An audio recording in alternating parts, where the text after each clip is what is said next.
That's right. I know you read the title. This is, in fact, not MechWarrior 5. That video ain't happening. Instead, we've got not one, but two completely different games to cover in this video. Not only am I talking about two games that I quite enjoy today, I also get to talk about the two shitty game studios they're tied to. Because Brothers in Arms, Road to Hill 30, and Earned in Blood were both developed by Gearbox Interactive, a company helmed by Randall S. Pitchford II, one greasy motherfucker, as well as having the dubious honor of being published by Ubisoft Entertainment, an international corporation led by Yves Guillemot, a man who must have some pretty fucking good earplugs on hand to notice all the backlash from fans at almost every decision his company has recently made, and still deciding to stick to the obviously bad plan. Fuck both of them.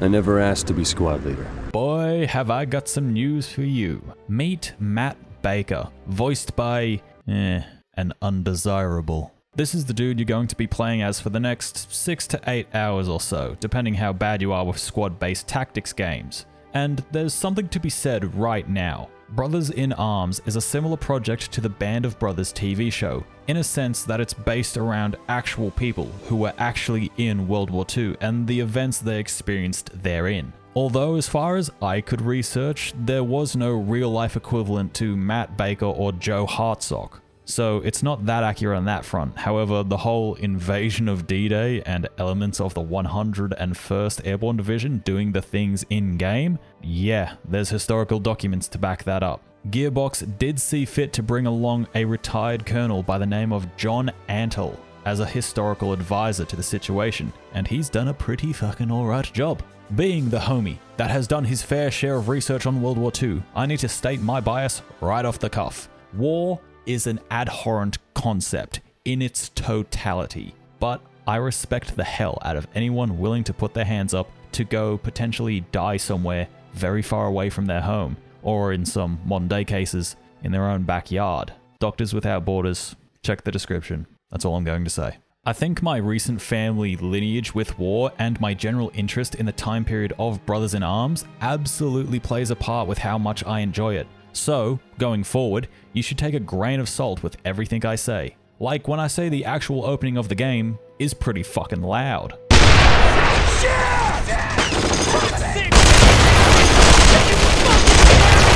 See? Pretty fucking loud. Brothers in Arms commits to an in medias res story, so you're already seeing part of the ending right now, but I'll tell ya, the actual ending had me shitting myself a little bit more than this did. The full opening of Road to Hill 30 is the initial drop into Normandy that more than 150,000 paratroopers would take part in, and for a brief moment you witness the carnage as they witnessed it, from the viewpoint of Matt Baker, as you stand in the doorway of the C-47 carrying you over Nazi-occupied France. Then you're blown out of said doorway and slowly drift down into an area almost completely unknown to you, lacking even the basic means to defend yourself. This is where you get the basic tutorial for Brothers in Arms, whose main crutch is to use a fix and flank strategy. Basically, one fire team suppresses the enemy so they can't move, and the second fire team flanks them. That simple, core idea is how you're going to approach every single combat situation you encounter.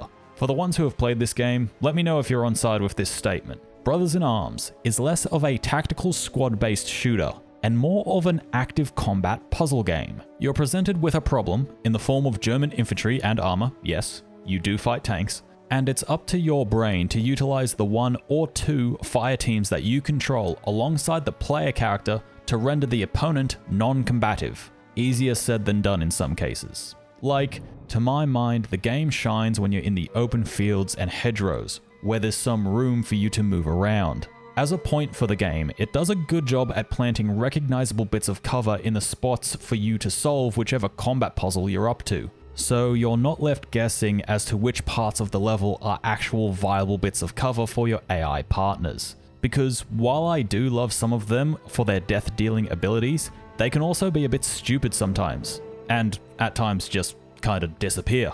or get stuck in the environment all the way away from where I need them to be. The most consistent glitch I came across, and you can apply this nitpick to both games, was the friendly AI would get the edges of their clothes caught on the terrain or something so they could try and move forward, but they would effectively be running on the spot. A bit annoying in the heat of the moment, but not something that broke the game for me. And I was unlucky if it occurred once a mission, but it happened a few times, so I'm telling you now. As for the squad mechanics, as a whole, they aren't suited to an urban environment. They do improve it in Earned in Blood. There's a lot less fucking around and hassle with actually controlling your troops, but in Road to Hill 30, not good, which is why I say it works best in the fields and hedgerows, because there aren't as much little piles of debris for your squaddies to get caught on and glitch out with. I've been putting a lot of stock into your squad as the weapon for the combat, but there's nothing stopping you from flanking your enemies yourself. In fact, that's what I did most of the time, because you need line of sight to tell your squad to move where you need them to be, so might as well just shoot the enemy myself, I figure. Credit to the level designers. They tried their best to create interesting and unique moments. There's a few moments that you get a tank to command that weaves its way into the narrative itself, but the most unique and fun moment that I had in Road to Hill 30 was the sniper defense mission. You can still order your squads to take cover and suppress the enemies pouring into the location, but it relies pretty heavily on you sniping them from a tower, and, well, I like sniping. Playing the game will also reveal one thing very quickly to you: the lack of any music for 90% of the runtime. The gunfire fills in the silence, and it's a good indicator for when you're actually done fighting, because you're greeted by an almost uncomfortable amount of quiet. Some would argue that the lack of music is meant to immerse you into the gameplay, and I can see that argument, but the bits of music I did manage to track down do fit the World War II documentary sort of feel that you'd expect from Band of Brothers.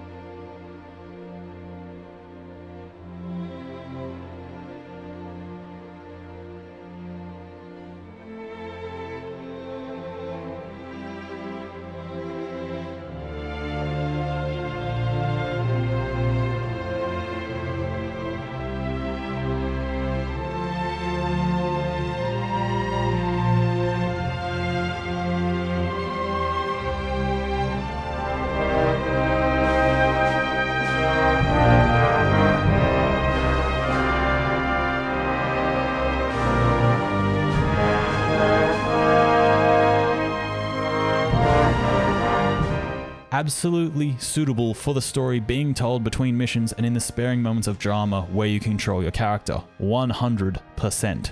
Okay, I won't sugarcoat this anymore. The narrative is the reason to play Brothers in Arms. The gameplay is super basic and doesn't have a high skill ceiling to it. The narrative is the hook to drag you through the game. The basic moment-to-moment gunfights that hinge on whether your squads have an early death just to show up in the next mission, or get out without a scratch. On some accounts of your men anyway. This is war, so people are going to die. But it's the gore and full-faced nature of death that Brothers in Arms sticks to. Every character you control and lead through combat has the chance to die in the moment-to-moment, so when they do die as part of the story, I don't think there's too much taken away from the impact. Will some deaths mean more than others? Yes. You won't know every squad member as well as the more prominent ones, and that's a problem with every game in the series. But when the deaths do hit, fucking hell, some of these boys don't die easy. Some of them do. Even knowing the death of one of the first characters you meet in the game doesn't lessen the impact of when it finally happens for real. There's just a little bit more light shining as to why the character acted as he did. I can't really say too much on the narrative without giving core points of the plot away, but if you're into the type of story that does away with some of the more Hollywood-like tropes that you see in the Call of Duties and the Battlefields of the era, and like a much more focused and grounded and darker experience,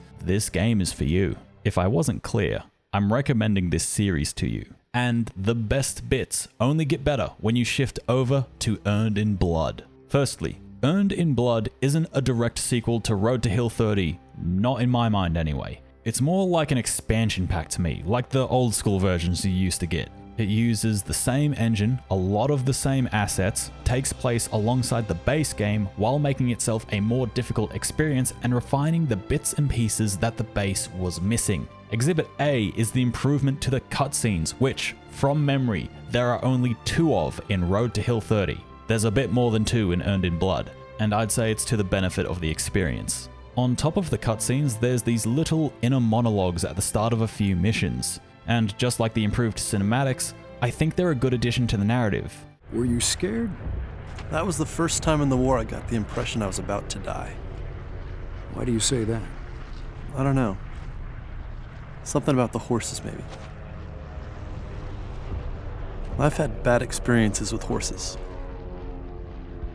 Not only are the cutscenes improved, the slight additions and adjustments from the base Brothers in Arms experience make Earned in Blood a more enjoyable game to play. Something as simple as topping up ammo mid-mission just by walking up to your squaddies outside of combat is something I feel should have been in the first game, but here we are. The main additions to the gameplay loop more so come in the form of new enemies, mainly the Flak 88. A big gun that can fuck you up, fuck your squad up, and fuck the tank up that you were all hiding behind. Also, this is just a gut feeling. The maps for each mission feel like they were scaled up in terms of raw space compared back to Road to Hill 30. Every map feels much bigger than those that came before. That could just be me being a dum-dum though. On a swift note, to launch ourselves back to gameplay, it is much harder to play Earned in Blood than it ever was in Road to Hill 30. Probably due to the greater number of tanks you face, without your own tank to fight them with.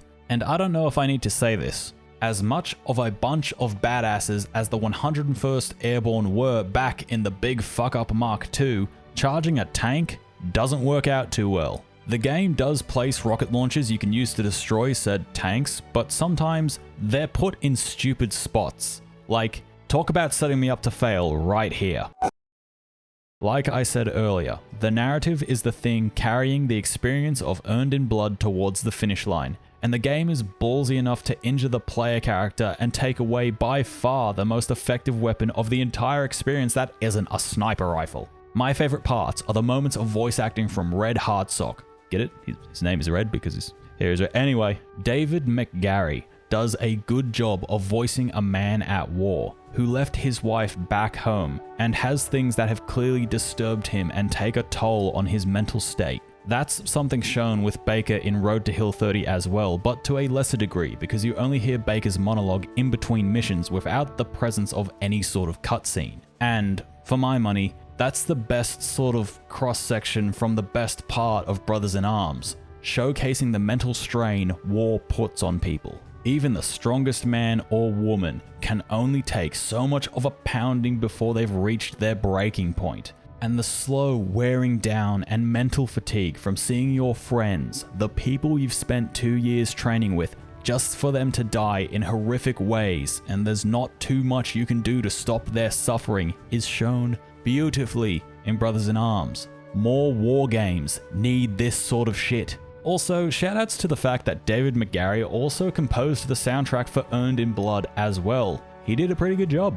I enjoy these early Brothers in Arms games. Not because the gameplay is outstandingly fun, even though it has its moments. Because it's presented in the style of an excellent and gritty show like Band of Brothers, but in a medium conducive to player interaction. It takes more of an effect when the members of the squads you've just spent leading for 6 hours die in the final mission. And while the graphics aren't quite there to make some faces recognizable, when you see a familiar name on that dead body that was just torn to pieces, you're gonna feel something. Or maybe not, because you're not me, and maybe you're just playing the game for the sake of playing it, I don't know. But what I do know is that I recommend, at the very least, Road to Hill 30, and if you find yourself enjoying that one, you've only got better things waiting for you in Earned in Blood, and maybe even better things waiting ahead of that. Maybe I'll have to review that one soon too. In the meantime, however, believe. See you in the next one. Ciao.